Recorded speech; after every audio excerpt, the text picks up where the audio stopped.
Running with Jake, the quick hit. Hi, this is Jake from Running with Jake, the podcast. Full episodes are released every Wednesday, but this is the quick hit, which is audio taken from one of the live videos on my social channels. This one is from the Instagram lives that I do every Friday with ex-GB athlete, fellow coach, and my friend Joe Wilkinson. To follow us both on Instagram, just search for Running with Jake and Running Joe 10K. Let's get into it. Hello, Jake. Are you writing marathon plans? 21 weeks. I thought I had more time than that. I'm a bit concerned. I'm not even bloody running, and I've got 21 weeks apparently for Manchester, right? I better get on it. I might have counted it wrong. It could be either way. It could be like 20 or, you know. Oh, it's so exciting, isn't it? Is it exciting? It's exciting. It is exciting. I'm also absolutely frozen. That's why I'm rubbing my hands together. I've just been doing some coaching in a coffee shop. Why do British coffee shop owners feel they need to leave the doors open in November? It's absolutely freezing. So, do you think that might be that worldwide pandemic that we're in, perhaps? I don't know. I don't care about that in a minute. I just care about keeping it warm. There's no germs. No germs anywhere.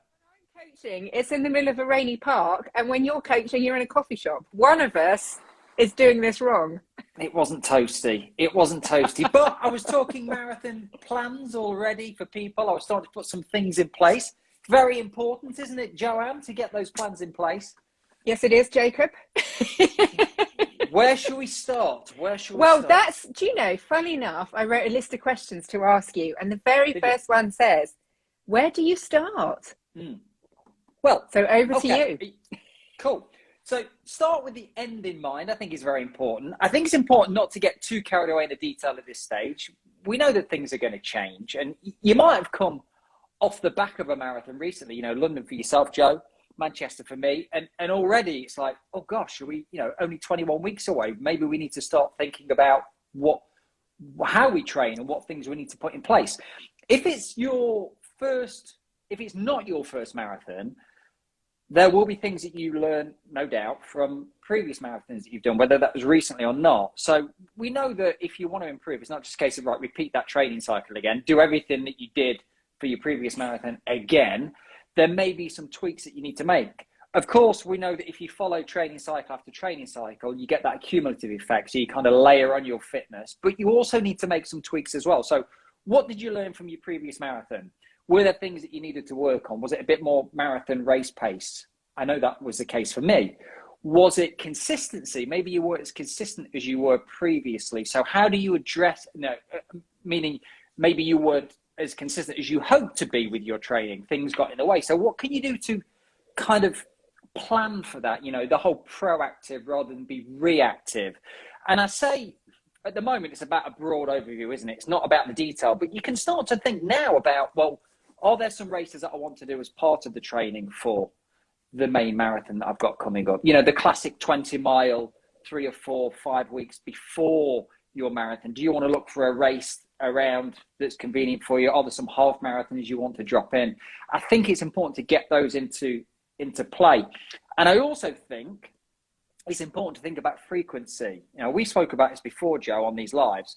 But I think often people, when they set these plans and stuff, not just marathons, but they have this kind of, right, I'm going to run this many times a week, but that's best case usually. And I think it's also worth having a kind of worst case scenario. So, you've got to be realistic with yourself as well and have contingencies. Think about, well, if something gets in the way and I'm not able to train as I hope for my marathon. So let's face it, we've been training through the summer for these autumn marathons, of course. Now, if we're looking at spring marathons, we're going to be training through the winter. There's going to be different obstacles, ice, weather conditions, dark nights, dark mornings, that kind of thing. If you're not able to run, is there a contingency? What's the alternative? Could you spend your time doing something else? Are you able to cross train? So I think while it's important to have certain things in your mind and in place, this early marathon prep, I do think it's important to have a broad overview rather than the detail. But the benefit of getting organized is it also, not only does it help you work towards your goal, but it kind of takes things out of your mind a little bit. It kind of parks it because it gives you confidence to know that, well, you know what, I'm probably going to be able to hit the pool or be able to do some cross training. Or if this happens, I know that this is going to be the way that I'm going to train. we're coming up to Christmas, back end of the year. I think we need to create some space in the mind as well. So getting a little bit organised, I do think is important for sure. I've got loads on my list, Joe. Do you want to throw some? I was waiting for you to give me a chance to speak. I know. I'm just trying to stay warm by keep talking. Absolutely. I always say, look backwards before you look forwards. One of the things I like yourself, had a lot of chats with all the runners that I coach who ran marathons, you know, how do you think it went, blah, blah, blah, what could we do differently? And the number of times people say to me, oh, I want to do more training. And I say, okay, but we didn't quite do all the training we planned last time for various reasons. So let's be realistic. So we want to do more training, but we need to look at, did we actually achieve all the training we planned to achieve first time round before we just add more on for the sake of it, because more is not always better, as we know. I know you're a big fan of Jack Daniels, and actually randomly I was researching something else, caught up with a sort of webinar presentation thing he did. And I always, love it when you pick one up, really good tidbit up from somebody. And he said, I say to the runner, in your peak week, what is the maximum amount of time you have to train? And then everything else I work down backwards from that. And we know that there is a progressive element to marathon training. You do build up more training as you go through the cycle, or theoretically you should hope to. And so he looks at what's the peak amount of training we can do, and then the kind of percentages of that as you build up to it, but never sets more than that peak, and never sets that peak every week. And I really liked that in terms of that realistic approach before we even start planning to what actually can I achieve? What can I achieve in terms of the time that I have, but also the other things that go on in my life? And as you say, winter, I am a real summer runner and I absolutely hate winter training, which is why I wonder why I do spring marathons. And some people are the same. They find it really hard. So can you realistically, do you like running in the dark? Can you run in the dark? Can you run in the cold, etc., etc.? The other thing I would say as well, early marathon preparation. Let's start now being fit and well. And by that I mean injury-free and in good health. Because we're not in injury-free and in good health now. And I know this is probably not necessarily, you're not necessarily injury-free at the moment, but if you're not injury-free and in good health now, you're not necessarily going to, and then you build a progressive load on top of that, I think, again, that's quite unrealistic. So, I often say to people, okay, I know you want to get into this early base work, absolutely, but we need to actually get rid of this calf strain or that hamstring problem, or you've got, unfortunately, quite a few of the runners I coach seem to recently have picked up COVID. We've got to get over this stuff before we get into that, because then it will be better quality from the start if we just delay it a few weeks here to really address what state am I in now? Am I as fit and healthy as I can be now to get started? So to me, those are my two, in this early phase, that's what I'm looking at almost as the priority. And then I'll plan forward. And that's what we're talking about, isn't it? That early phase. I really like that. I have actually put on my list that I put iron out the lumps and bumps, as I call it. So you want almost a clean sheet to start with, don't you? I don't want to be going into marathon training nursing a calf injury, or even if you come out the other side of any injuries, even if you come out the other side, you want to make sure that they stay gone. So, for example, what have I learned from when I had my calf strain the first time around? Possibly could have continued with some calf strength work, but classically, when you feel okay, things fall to the wayside. So maybe I've learned a little bit of a lesson from there. Possibly that's certainly something I'm going to put into my training moving forward and keep that in there. But a phrase that I used with one of my runners recently on the subject of kind of ironing out lumps and bumps was residual niggles, residual injuries, or niggles really. So anything that you may have picked up from a marathon you did, London, Manchester, it's very easy to think, oh, I feel all right now, a week, 2 weeks later. But like we've said before, Joe, it really does take it out of you, all the training and obviously racing that distance, 26 miles. So I think having that in mind when you're going into another marathon cycle, I think it's very important just to make sure you're of sound health, like you're saying. And we can, include kind of mental health in that as well, because it can be a weight on our mind, like trying to fit everything and spin all these plates and marathon. And even though it's a choice and we love it, of course, Then it's the afterwards, that aftermath where you just want to breathe for a moment, like, you know, feel a bit lost, all those classic sort of symptoms, those feelings after the marathon. But then you register for another one, and we know how the story goes. So I think just being very mindful of being in a good place before you really start getting into the thicker stuff is definitely good, Joe.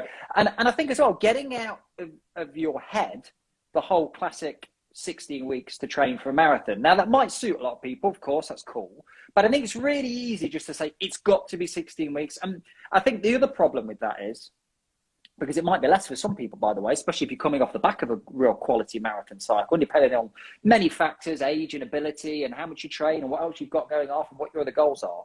But I think the problem with saying, 16 weeks is sometimes you think, oh, it doesn't matter until the 16 weeks to go point. You know, I can just chill out a bit. Well, you can't really. I would be asking yourself a very key question. Where do I need to be by the time I'm at the start of my kind of main training program, whatever that is and however long that is? Where do you need to be? What shape do you need to be in? What boxes do you need to have ticked? Even give yourself maybe some mini goals. I want to be up to the stage where I'm back running, 10 miles continually, for example, just an example. So I think breaking things down and understanding where you need to be before you start the main training is very helpful. Yeah, I mean, I've written down volume because I think there is no getting away from the fact that marathon training requires endurance and endurance requires volume. Obviously, how much volume is very individual, but what I've tried to say again, and what I say to the runners I coach is, right, we had this amount of volume. We obviously don't want the peak volume because that would be too much, but we want, if we can get our base volume higher than it was when we started before, then we have more scope to be more creative as we get closer to the marathon in the training that we do. So if we know, and again, this comes back to looking back when you've run a previous marathon, if we, before we started that marathon training, say, to pluck a number out the air, you were running 25 miles a week, and actually now we can comfortably tolerate 30, well, we already have got some extra volume there. So let's keep that going as our base and build up from there. But if you are, this is your first time marathon running, or you don't have a big volume, then again, the longer time scale you have to build volume, the more substantial that volume can be. And I don't necessarily just mean those long runs, I mean spread across the week. And, essentially aerobic base is pretty much the most important thing, as I say, when it comes to actually running in the marathon itself. So the longer you have that for, or the deeper that is, the better you're going to run. And going back to what you were saying about cycles, I always say to people that there's two aspects to aerobic fitness. One is your heart is a muscle, and you are training it as a muscle as you would train your hamstrings, your quads, or anything else. That you can sort of start to achieve improvements in a relatively short space of time, hence where the kind of 20 weeks classic thing comes in. But actually, there's more deeper sort of physiological changes with actually how you process energy within the muscles themselves and the actual structure of the blood vessels and the muscle itself.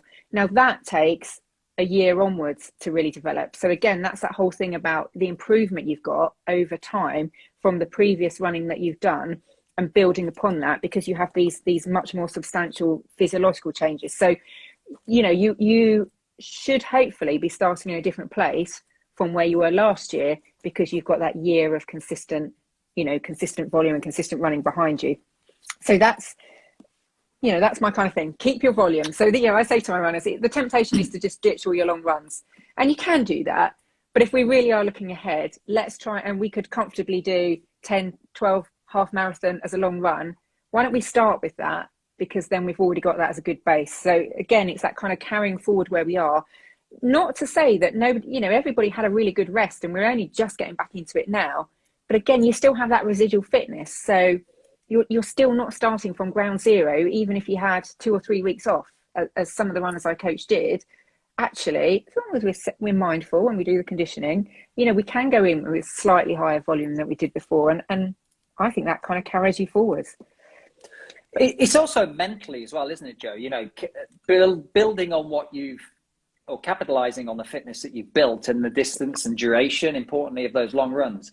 We all know what it's like. All of a sudden, 12 miles becomes just 12 miles because we're in the thicker marathon training and we're out there doing 18 miles. And all of a sudden, you give one of your runners 12 or 30 miles. It's like, is that all I've got to do this weekend?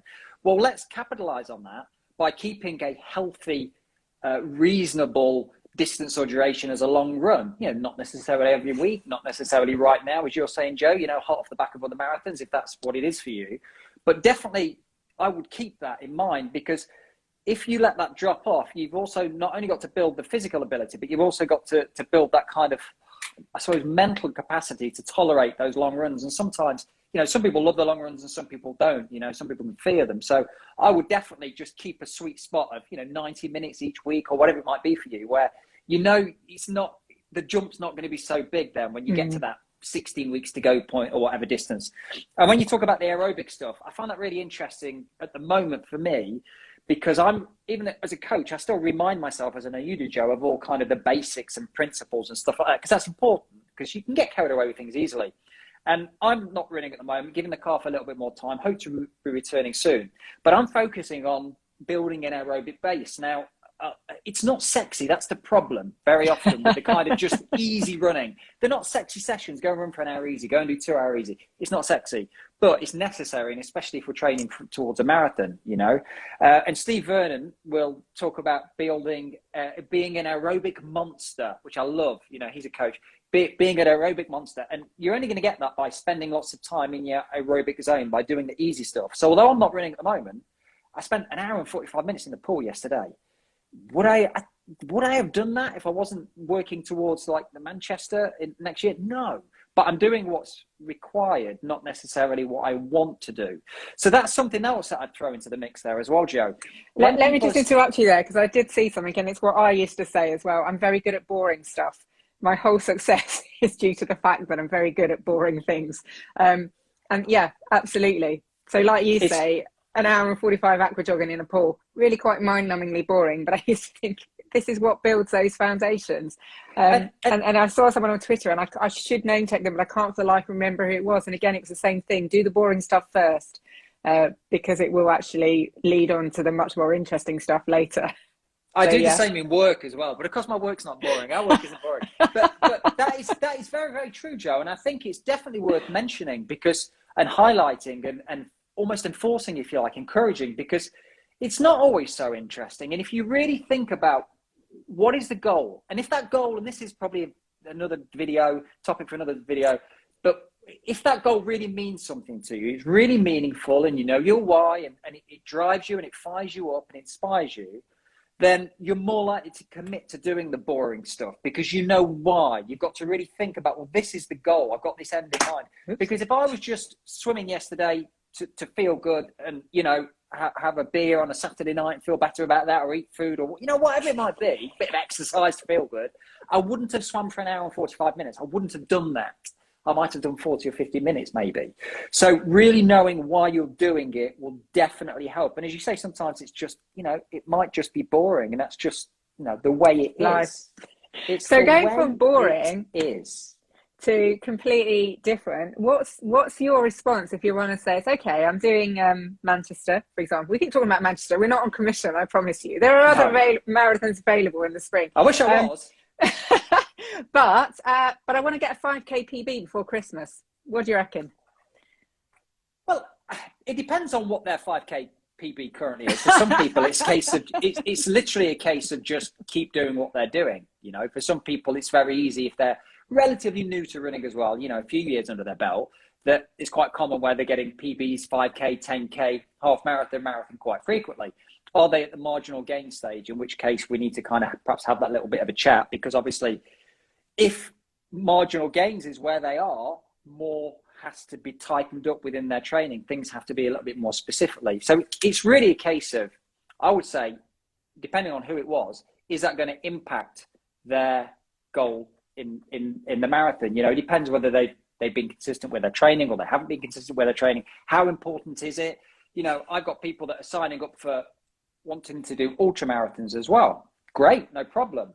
But if you're looking at winning everything, that's probably not going to happen. You've got to kind of specialize a little bit. So I don't think, my personal view, and this is obviously very broad depending on the individual, but I think if people want to throw themselves into enjoyable training at the moment, we talk about the long, perhaps boring stuff, but enjoyable training, they want to do park runs, they want to push themselves a bit, they want to get into a bit of cross country and a bit of off-road, as long as it's safe and they're keeping themselves in one piece and all that sort of stuff, I have no issues with that at all.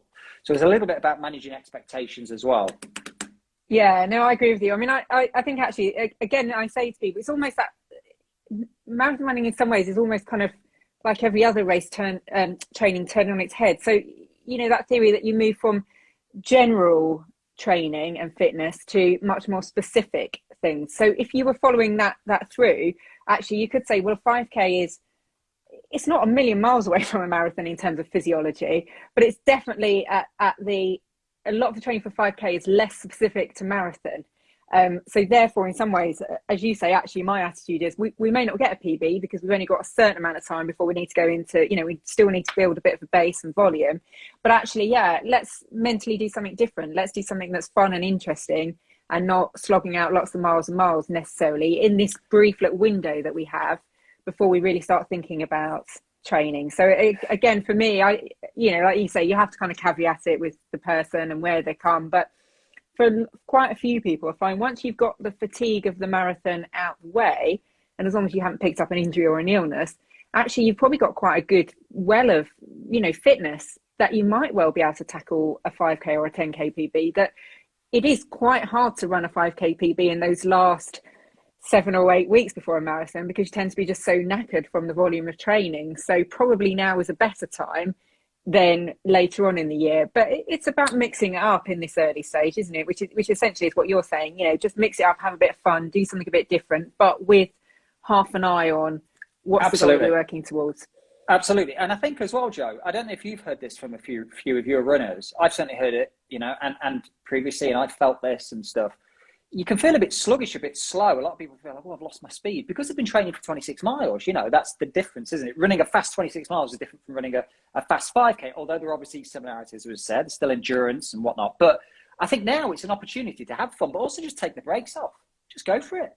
If you feel like a bit sluggish and a bit slow, you know, I've been giving people quite a few strides in their sessions recently just to take the brakes off, just to test, put a bit of speed in the legs, but safely after, you know, hot off the back of a marathon, but just to get the legs turning over quicker again and just for them to feel like they're moving at a little bit of pace. So I think doing the park runs, 5Ks or whatever, and attempting a time here and there, maybe not every weekend, I think is a really good thing actually, Joe. I'm all for that. But if I can, going back a little bit to what I said earlier, because I really believe this quite strongly, I think it's very, very, very helpful. I think it's really important. If you have done a marathon previously, and even if you haven't done a marathon, but you've done other races, you can still learn from them. But I definitely think it's worth learning from the marathon. So whether that's what you're saying, Joe, were you as consistent? So actually, instead of saying, right, I'm going to run more, I'm going to do more volume. Well, you didn't do what you originally set out to do. So maybe we just need to look at that a bit. Look at where your weakness is, or we'll look at what area you need to work on. It might be mental strength. It might be the fact that you struggled with the mental strength when it came to some really challenging sessions. It may be just in the last couple of reps of some sessions that you may have set for one of your runners, Joe, or it may be in the latter stages of a marathon. What do you need to do? Because, for example, if it is mental strength, doing some of these short, fast stuff we're talking about, dropping in some 5Ks, well, you're in the pain cave in a 5K. I mean, it's just go. You know, it's just you go for it, and it's going to hurt, but you're going to strengthen yourself mentally as well. So you got to look at what you need to develop in order to help you move forward and have a better experience. I think is what it's all about, isn't it? Definitely. Moving forwards, moving onwards. And I was going to lead nicely into a segue there, but it completely fell to pieces. Oh, don't worry. Just blame the signal. We normally do. I'm out of practice, folks. Out of practice. One weekend in the mountains, I'm just like, think I'm on holiday. So I think really what we're saying is look backwards. Sorry, I'll get it right eventually. Look backwards. Look at what you did. Look at why you did it. How did it go? What can you learn from it?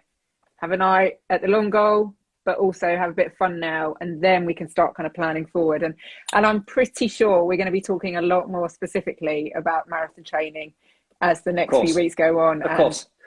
As we get into that lovely Christmas period. I think as well, Joe, I've just got a little note here actually, just to throw into the mix while people are, you know, thinking about how the land lies for them with their marathons. Have a think not only about kind of races that you might be doing in the lead up to your event, but as part of that, how are you going to test yourself in terms of kind of to know where you are? So just thinking, again, it doesn't need to be like, you know, mega detail. You can even just note down some possible tests that you could run, as it were, at some point. But even if you're not putting them in the diary because you don't really know, it's too far away, you're not sure how it's going to work. But it might be, right, is it a 10K time trial? Is it a 10K race or a half marathon? Or is it a blood lactate test in a physiology lab? Or maybe it's just a key training session that you've done a few times. Maybe you did it in your previous marathon as part of the training for, and you know where you are based on how well that session goes. Well, you can start to think about, well, okay, I'm going to build a little bank of tests here so I can just every now and then do this, and then I know a little bit more about where I am, and therefore you'll know how to inform your training moving forward. I think that can really help, not only training more specifically and increase your chance of achieving a goal, but it keeps you motivated as well, because I think we know if you have done a marathon, it's a long slog. You know, however, you start training for this months and months and months and months and months before the race day. You certainly should. For about 21 weeks, I think. Oh, what's gosh. that, 5 so you months? need to just be putting in those mini goals as well to keep you fired up, keep you interested, I think, Joe. Keep you motivated through the cold months. Do you know what? I think in some ways now motivation is not the problem. It really is when we get round to that kind of January time, January, February, where we will start to question our life choices. But for now, the sun's shining, where it certainly is where I am. The autumn leaves are falling, which is my favourite time of year. And we're just putting in that base work, ready to go. We'll keep people fired up, Joe, in January. Oh, we will. Not going to be a problem. Easy. You can always rely on your regular Friday lunchtime burst of enthusiasm from myself and Jake. And if you can't make it on a Friday, you can obviously catch up on my page or Jake's page, depending on who's hosting it. But you can check out both of us at Running with Jake and at Running J10K. And you can also catch up on Jake's podcast as well on the Quick Hits. But yeah, I think we've said all there is to say. Thank you very much. Good luck with the calf. I hope it gets sorted. I'm practicing what I preach, Joe. You'll be very proud of me. Good. I am actually really impressed with the cross training. Really impressed with that. I'm quite enjoying it, dare I say. I'm almost enjoying it. It's like it's a new challenge for me. Masochistic streak. Embrace the change. Embrace the change. Cool. Have a great weekend, everybody. It's really good to be back. We'll be back next week on Jake's page, and we'll be letting you know what we're talking about then. But have fun and enjoy your training this week. Thanks, Bye. Bye, guys. That was Running with Jake, the Quick Hit. Hear the brand new full-length podcast every Wednesday, or catch up now by searching Running with Jake, the podcast.